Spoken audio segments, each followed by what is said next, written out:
Yo, yo, yo, what's going on, people? What is going on, Gooners? We back, baby. We back. It's official. Game week 1 in the bag. 3 points in the bag. Clean sheet in the bag. What are we saying? Listen.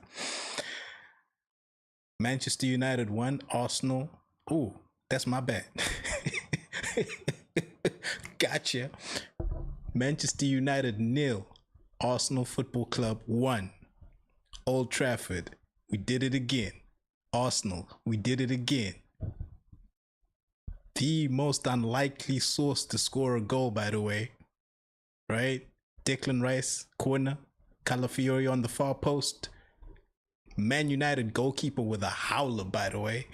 You should have cleared that. He should have made that a strong punch, but Calafiori was there, man. You got to be a poacher when you need it. Set piece Arsenal, done it again. Listen, man. I'm hearing a lot of people unhappy with the performance. You gotta understand, it's game week 1, right? It's game week 1.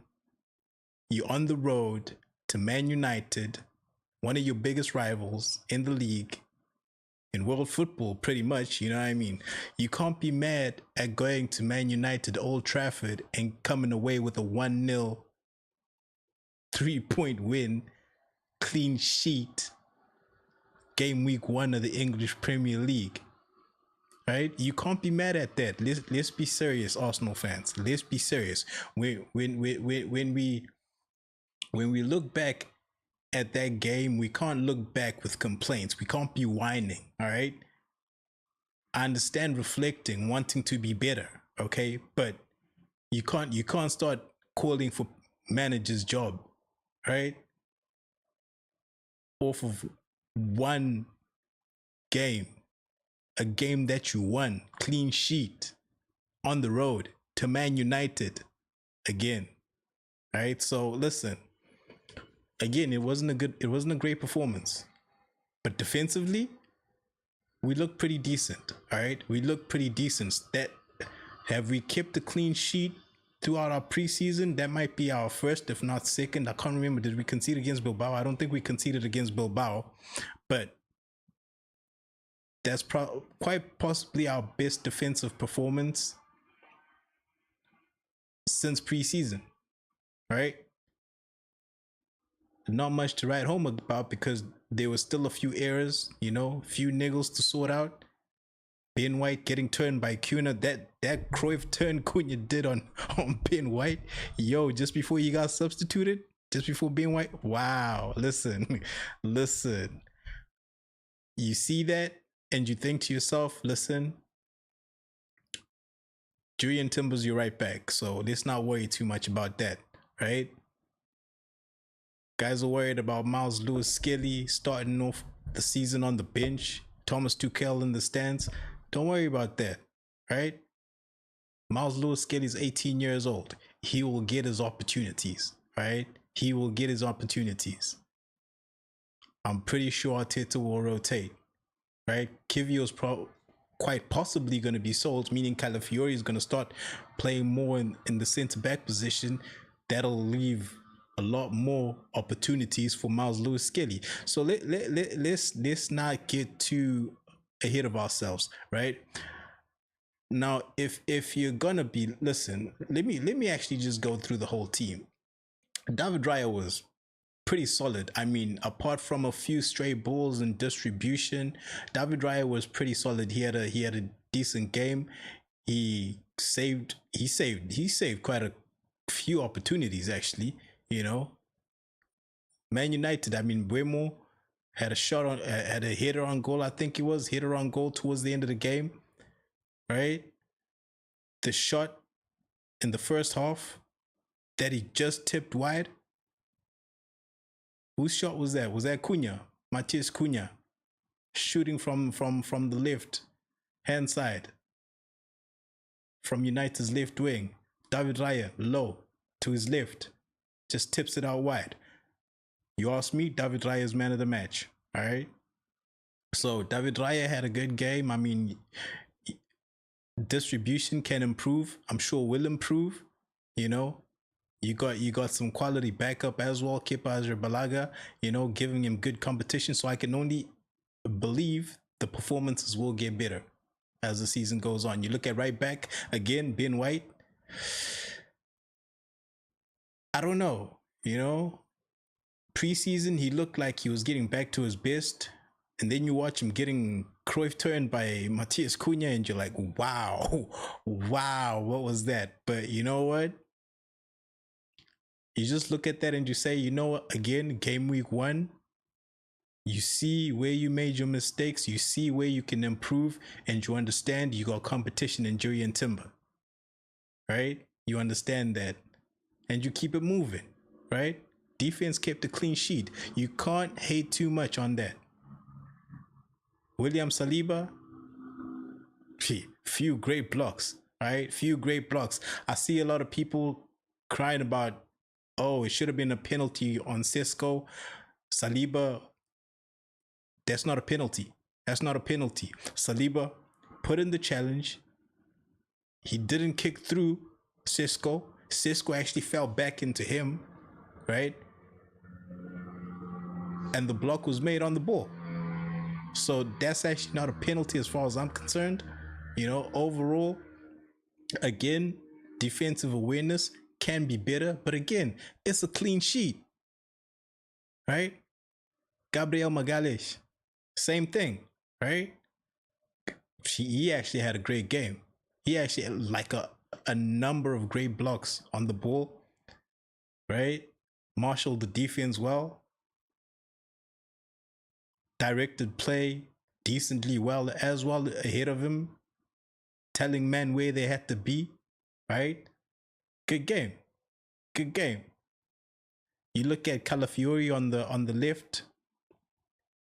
He got the early yellow card in the first half.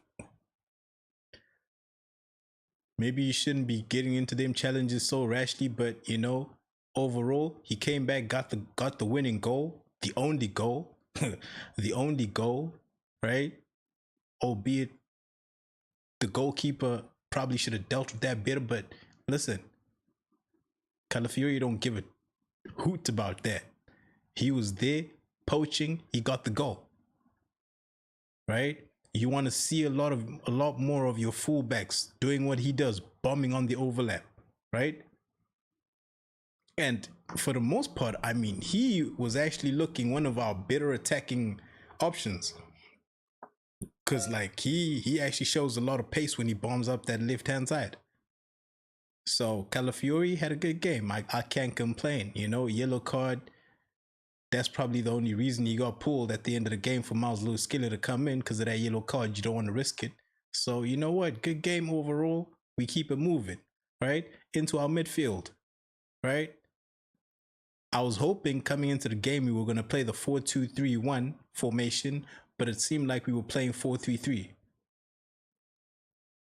That's an Arteta decision. I think that's a decision that he's going to have to look at going further into the season, as to what is the best formation to get the best out of my center forward, because I don't think 4-3-3 will get the best out of your center forward, because once you play that 4-3-3 means Odegaard is sitting deeper in your defensive third, right? He's sitting deeper in the half as opposed to be closer to the final third, closer right behind the center forward, where he can feed your center forward, right? So I'm hoping as the season goes on, Arteta will realize that 4-3-3 is not getting the best out of this team in terms of creating chances, right? It may, I don't even know why he likes that formation 4-3-3. I don't know why he likes that system, but it beats me. All right, so Zubimendi, first Premier League game, I'm gonna say, you know what? It was nothing special. It was nothing special. You'd wish he could get on the ball and control the tempo a little more, right?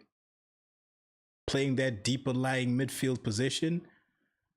But again, we were on the road, right? We were on the road, so we was just trying to get that ball out quickly, right? Get it into their defensive third, and then try and create something from there. So maybe you're not gonna control the tempo of the game as much from that perspective, being on the road at Old Trafford, game week 1. So I'm gonna give Zubimendi some leeway. I saw a few good things, a few nice passes, a few exchanges, few good interceptions as well. He made a few cute fouls when he had to. Ball over the top to Bruno Fernandes, little challenge. You might have to make them challenges every now and again. Give up those fouls every now and again. All right. So overall, I'm not too mad at Zubimendi. You just hope that again Arteta will switch up to a 4-2-3-1 formation that'll allow Zubimendi to dictate play a little more with the protection of Declan Rice as a pivot right there with him, right? Because it looks a little riskier when Zubimendi is right in front of your back four with his slight stature. He's a little light when you look at Premiership size. He's gonna be going up against a lot of bigger guys in the midfield when you play in the English Premier League. There's not La Liga no more, where a lot of the guys that you play against are your stature, your physique, right? He's gonna come against a lot of bulkier guys, right? So you want to see him pivoting with Declan Rice, with that protection, giving him a little more license and freedom to actually, you see, what I'd want from Arteta is to put Declan Rice back into that 6th position, allowing Zubimendi to have a little more freedom going forward, meaning that if you play one of them teams that sit up low blocks against you, you have the freedom to say, you know what, Declan Rice, you can just play that area in front of the back four, right? Just come on that area in front of the back four. Zubimendi will dictate play going forward. He will actually set the tempo going forward, right? He can pick up the ball right beside you, right? You can outlet right to him.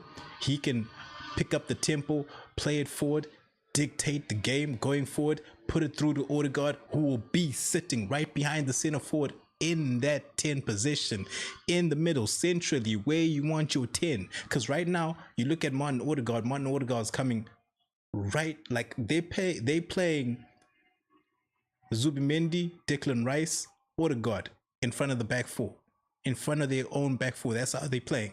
You see Odegaard picking up the ball. He's picking up the ball deep, right in front of his center backs, and you're like, that's not where I want to see Martin Odegaard. I want to see Martin Odegaard around that center circle area, just around the halfway line, picking up the ball there, going forward, looking for his center forward, playing his wingers through, right? Being played through by Zubimendi as well, right? For him to look for that pass to his wingers, his center forward. Because the reason our center forward is not in the game, which I'll get to, is because of the formation we play in, that 4-3-3, right? You play your 2 central midfielders in that pivot, you allow Zubimendi to go forward, show some freedom as well, right? Team set up low blocks. You have, in actual fact, 2 creative players in Odegaard and Zubimendi, 2 creative guys to actually help break down that low block, feeding your wingers, feeding your center forward. But right now, the tempo's all messed up. So I'm hoping with time, as we get into the season, as we get our footing forward, Arteta realizes that, 4-3-3 doesn't get the best out of my team. It doesn't get the best out of my central midfielders. It doesn't get the best out of my forwards. So let me switch it up. Let me go back to this 4-2-3-1 that I used to play and have so much success with, right? Declan Rice, right? You got Declan Rice playing in the position that would be more suited to Martin Zubimendi.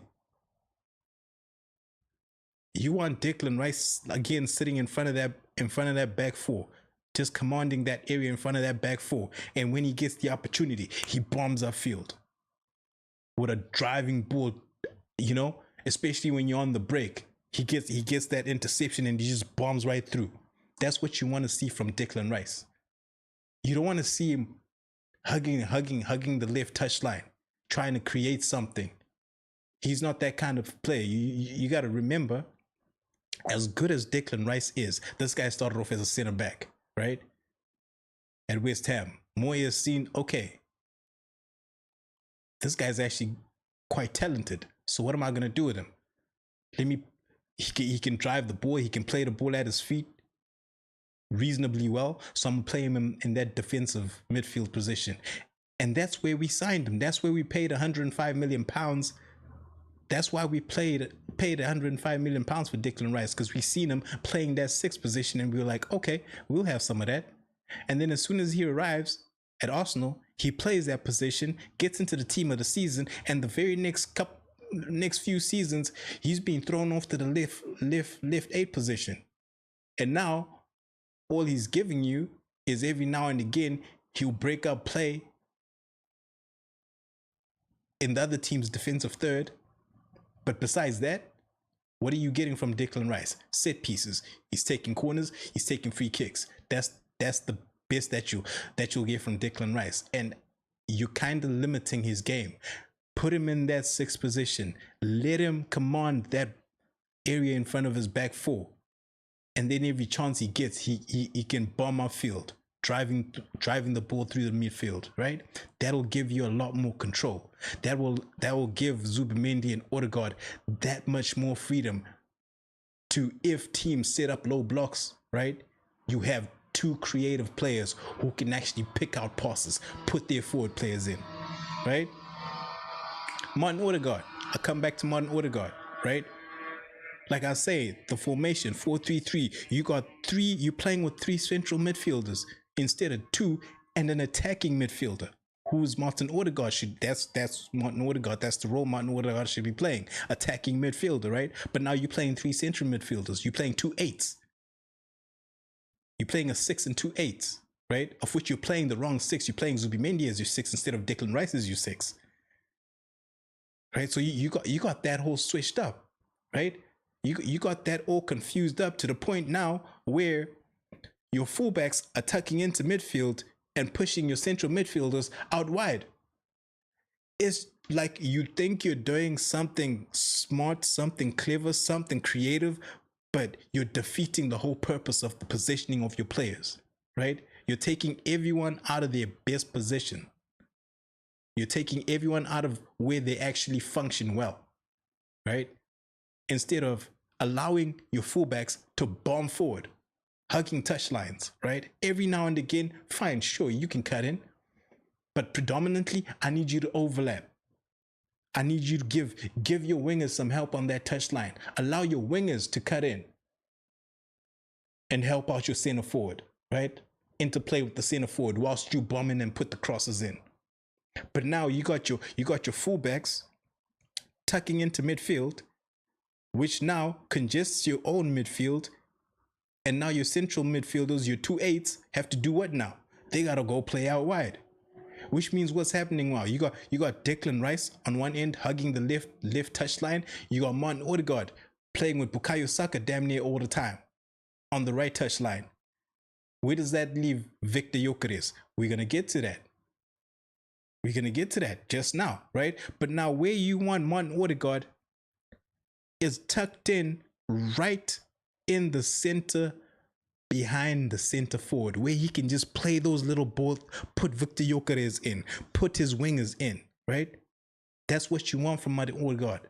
Sit in that central attacking position and put your center forward in, put your wingers in, right? Every now and again, Martin Zubimendi will get it, attack, come forward a little bit, right? Put some balls over the top, switch play, right? Whatever you want. But predominantly, you want your center forward in that central attacking area, not picking up the ball. You want your 10 in that central attacking midfield area, not picking up the ball right in front of your back 4. Bring it in all the way across central midfield. No. Because now who's feeding your center forward? Who's feeding your wingers? It's all a bit messed up right now, but I'm hoping Arteta will get it right. I'm hoping he'll figure it out. I'm hoping he'll realize this formation is not quite the best to get the best out of my players, right? So you need to go back to that 4-2-3-1. Zubimendi Rice pivot. Centrally right in front of them, Martin Odegaard.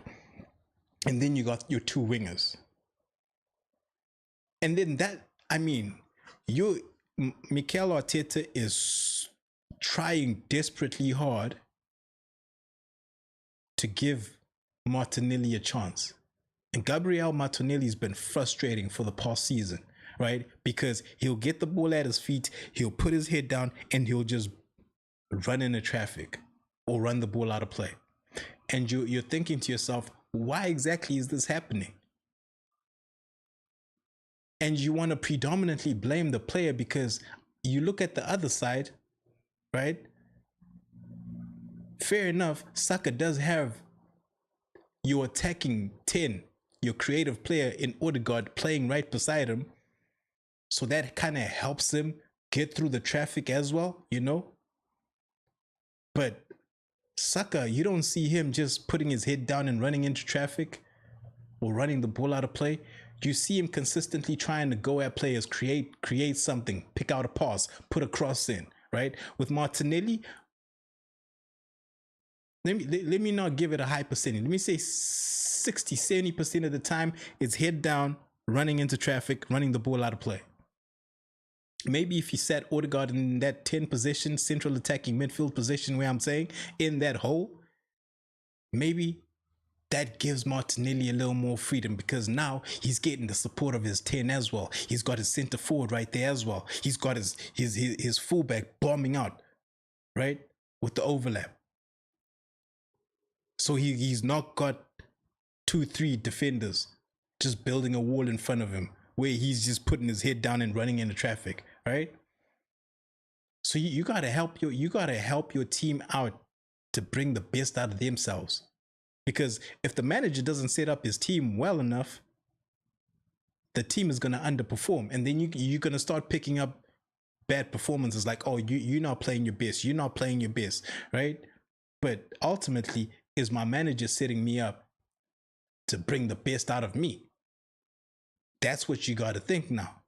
And hopefully, again, Arteta figures that out. It's game week 1, away, Old Trafford. You want to hope maybe they were kind of restricted in their play because they didn't want to let Man United get too many chances, right? They didn't want to let Man United get off on the break, catch them on the break. So maybe they set up a little defensively. Maybe they restricted their freedoms a little bit. That's what you're hoping. Maybe as the weeks go by, right? Game week 2, game week 3, game week 4, maybe we start to express ourselves a little more. I'm gonna give Arteta the benefit of the doubt right now. I'm not even mad at game week 1. We got the win. We got the clean sheet. It's 3 points at Old Trafford on the road, right? I'm not mad. You can't be mad at that. You can hope for better performances, but you can't be mad at 3 points. You can't be exploding on social media over 3 points, right? Liverpool scored 4, but they conceded 2. So they're not perfect, not at all. And they're the defending champions. So if you look at goal difference, they're on +2. We just won behind them, right? But if you look at City, okay, they scored 4, kept the clean sheet. So that's where you say, okay, maybe if we improve certain areas of our game, of our tactics, maybe, right? Maybe we can be both solid defensively and attacking going forward. Maybe we can be a bigger threat going forward if we sort out our issues tactically and formation wise, right? Now you go on to Victor Gyökeres. Or should I go to Bukayo Saka? I didn't really talk about Bukayo Saka. Man, listen, Bukayo Saka, I desperately want to call you world class, but you make it hard. You make it hard because you become predictable. You become predictable. It's like watching Iron Robin, but Iron Robin was actually nice. He was world class. He figured the game out, right? He figured the game out. These guys don't want me to cut back onto my left foot. So let me figure out a way to pull them out wide before I cut them actually back onto my left foot. But now with Bukayo Saka, brother, you need a step over or two in your locker. And I actually seen you do a step over today, and it was like, yo, that is one of the most forced step overs I ever come across in my life. You know, I was looking at that and I was cringing. I was like, man, that you pulled that step over off like you was doing a heavy set in the gym. You know, some heavy ass weights. You know, so I don't know. We got to figure something out because our two wingers right now are kind of looking a little restrictive in their creative abilities. Because with Bukayo Saka, if your 10, Martin Odegaard, is not in that pocket, if your fullback is not overlapping, what happens is you're going to have a center back or a defensive midfielder and the fullback, the opposition fullback, doubling up. And as soon as that happens, what happens with Bukayo Saka, he starts this stutter dribble, and then he tries to cut back. Why is he trying to cut back? Because his 10 is behind him instead of alongside him in the hole. So he tries to cut back, but we all know he's trying to cut back, right?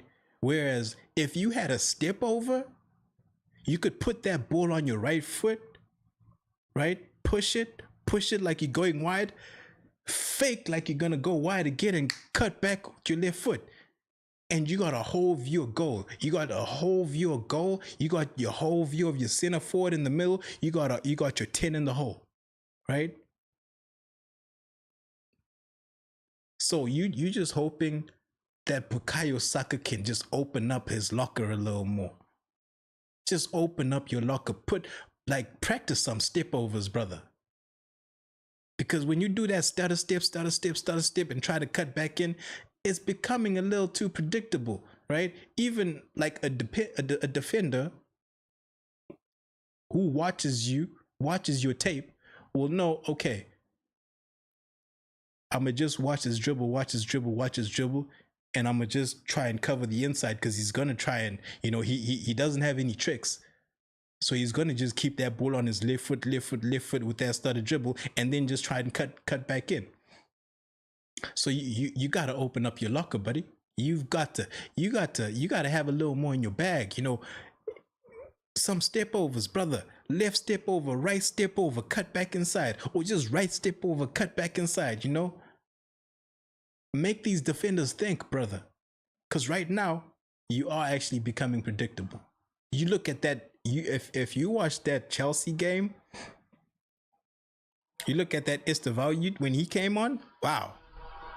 The ball sticks to the kid's feet, and he can go either way. He can take you out wide and put it in with his right foot, or he can cut it back in and put a ball through with his left foot, right?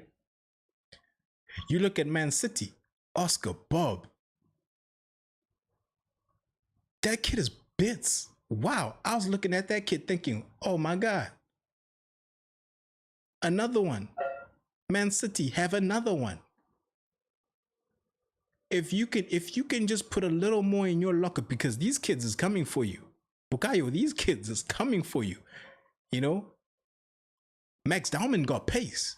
They're holding him out till his birthday in December. Once that boy is 16, buddy,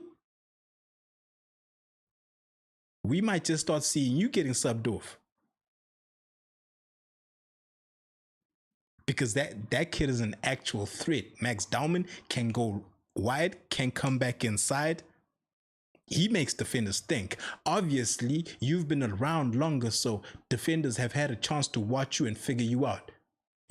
Learn your game, which they've not had much of that chance with Max Dauman, right? He's still early in the senior game.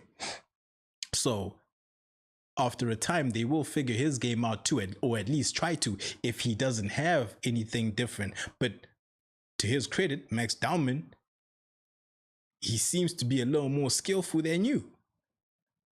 At 15 years of age, he's got the step overs.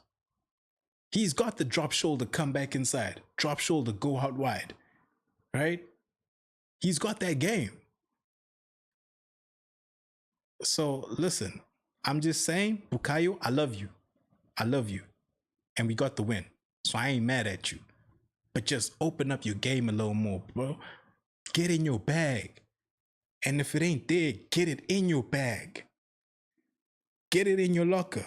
However you want to call it, however you want to look at it. Get that in your locker. You need step overs. You're a winger, buddy. You can't be predictable. Stutter step on that left foot and just try and cut back again on that same left foot as if your right foot doesn't work. Brother, let's figure it out. Victor Gyökeres. Debut game, it was a lot of hard work. He was battling a lot with De Ligt. Seen him battling a lot with De Ligt, and I won't lie, he sunned him a few times too. He sunned De Ligt a few times too, sat him down, shoulder to shoulder. He was like, you know what? This is my first Premier League game, but I ain't gonna act like I ain't played in England before. I know how this is done, Victor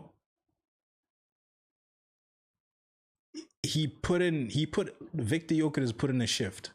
He put in a real shift. Now, my only problem, again, with what's happening with Victor Gyökeres is going back to the tactics. You got to make the tactics bring the best out of your players. 4-3-3 is not going to work for Victor Gyökeres. You need a creative player playing right behind them to put balls through, so he can stay centrally and make runs off the shoulder of those center backs. That's what you need from your center forward, right?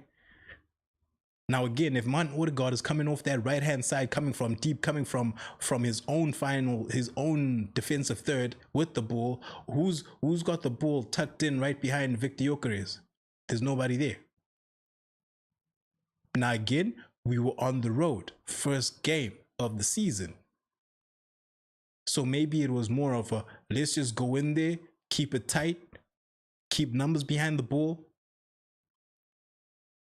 and get the win and come out. Maybe that's what it was. So again, I'm not going to be too mad, but all I'm saying is you're making your star center forward, your target man, Glock 9, you're making him a target to criticism, because you go online right now, I'll bet you got trolls and even Arsenal fans saying Victor Gyökeres, man, he ain't shit. Why are they saying that? They saying that because all they seen of Victor Gyökeres was him trying to hold up ball, him chasing after ball, him running the flanks instead of staying in the middle. Why? Because he's got no creative play coming in from behind him. He's got no one feeding him ball, because all his central midfielders who are supposed to be creating for him are dropped so far back in their own half that there's so much of a gap between the midfielders and the center forward. So again, Mikel Arteta will have to adapt his tactics to get the best out of his center forward. Victor Gyökeres worked hard today. But if I was to rate him out of 10, I'd give him probably a 6.5. He held ball up. He did pretty decently well in his duels. He won a lot of his duels against what you would call a quality centre back in De Ligt, right? So you're not mad at that, but no centre forward is gonna thrive where there's no there's no creativity behind him. No centre forward is gonna thrive in a situation like that. So you have to create a situation that's gonna get the best out of your centre forward if you're trying to play with a centre forward up front. You don't want your center forward spending too much time on the wings, looking for ball, dropping back in, looking for ball. Gyökeres is a let me run off this defender's shoulder, bang, 1-on-1 with the keeper because I've been put through by my central attacking midfielder, my 10. Bang. Right? That's what you want from your center forward. Your 10 is playing right behind him, puts the ball through to the left winger or to the fullback on the overlap. Cross comes in, center forward is right there. Bang. You want your center forward playing in that box area, not on the wings, not dropping into that center circle position in his own half. That's not where you want him. You want your 10 playing in that center circle position and going forward into the final third. You want your center forward playing ahead of your central attacking midfielder, your 10, picking up ball on the shoulder of the defenders, being put through, banging in goals. Right? So I'm hoping Mikel Arteta can figure this out going forward, because it shouldn't be too hard to figure it out. Some things you don't have to make complicated. You don't have to have your fullbacks inverting, forcing your central midfielders to go out wide to the touchlines, which is where you find Declan Rice and Odegaard a lot of the time on touchlines, because they got their fullbacks tucking in instead of fullbacks going on the overlap and central midfielders staying in the midfield and putting balls through. Right? So listen, man. And then I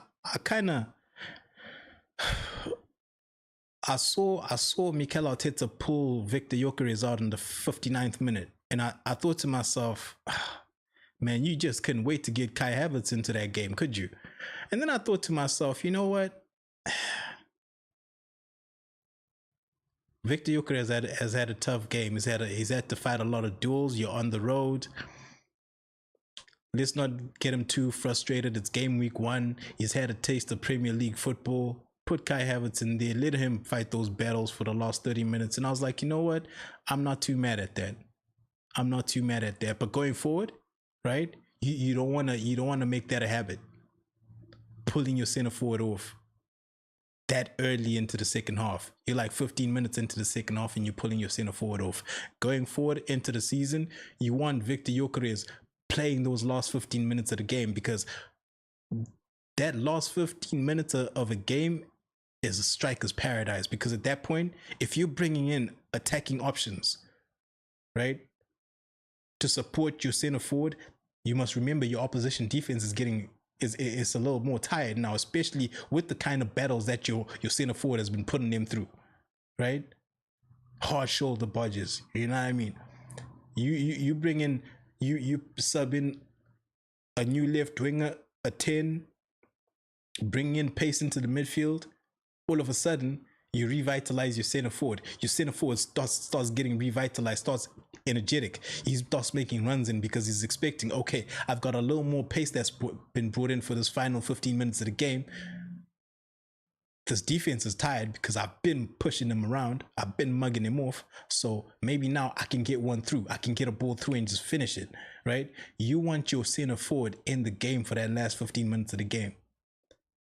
So I'm hoping this subbing Victor Gyökeres off before 60 minutes, before 70 minutes, before 80 minutes, you don't want it to become a habit from Mikel Arteta. I understand it. Today, game week 1, you're on the road. He fought 60 minutes of heavy battles against De Ligt, right? Against that United back four. Man United is bringing in Maguire. You like, okay, we up. We've got the lead. Let's just give him some fresh legs to deal with now, right? To cause them problems. So I'm not gonna go off at Mikel Arteta too much at that. But what I will say is, y'all seen that Tony Adams interview he had the last week, where he was kind of saying I don't know if you're gonna say having a go. He shared his opinion on Mikel Arteta and said, you know what, Mikel Arteta's got a big decision to make.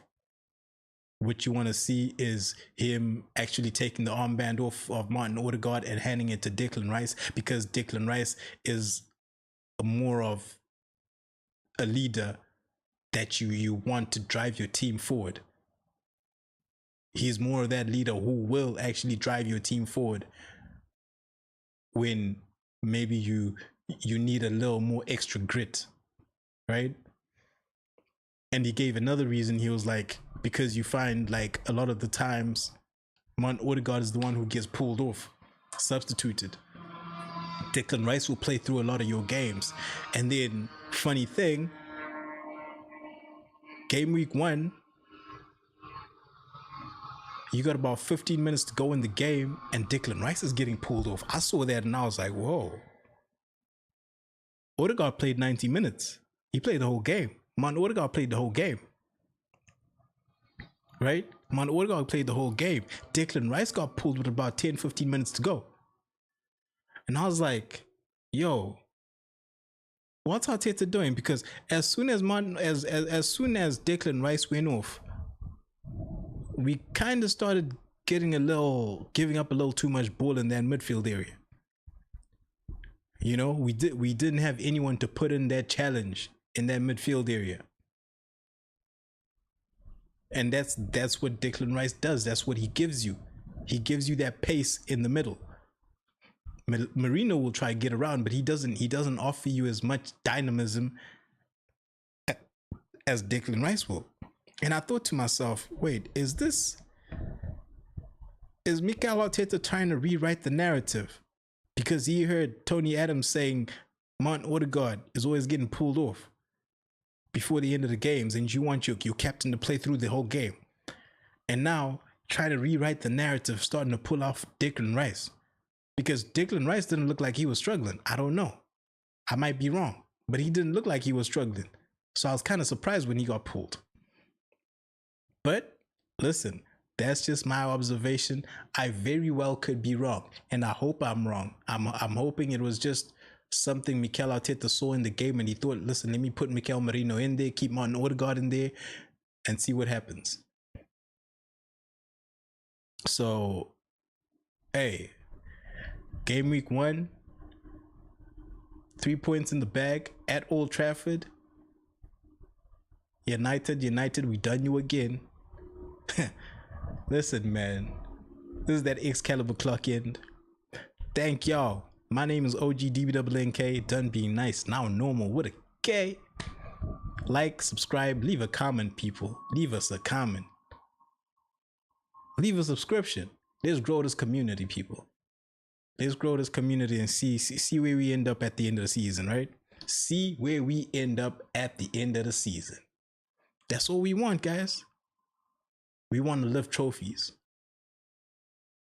Hopefully, our style of play can improve, our tactics can improve. And 5 weeks down the line, we can be like, you know what? 5, 6, 7 weeks down the line, we can be like top of the league. Let's keep it going. But for now, Arsenal fans, let's not whine. Stop with the whining. 3 points in the bag. Maybe it wasn't the best performance that you expected. There's definitely improvements that can be made, but context matters. 3 points in the bag at Old Trafford, game week 1. Take what you get and run. Come back next week and try and do better. You already got 3 points.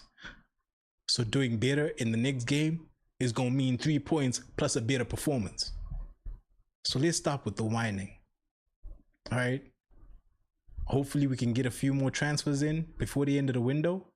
But listen, what we got, Leeds next? I'm not sure. Is it Leeds? We got Leeds next. Maybe Victor Joker is going to bang a hat trick then. Who knows?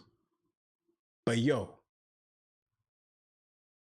1-0 to the Arsenal. 1-0 to the Arsenal. 1-0 to the Arsenal. 1-0 to the Arsenal. Thanks y'all for joining me, man. DVNNK. Like, comment, leave a subscription. Peace, love, happiness. Excalibur Clock End.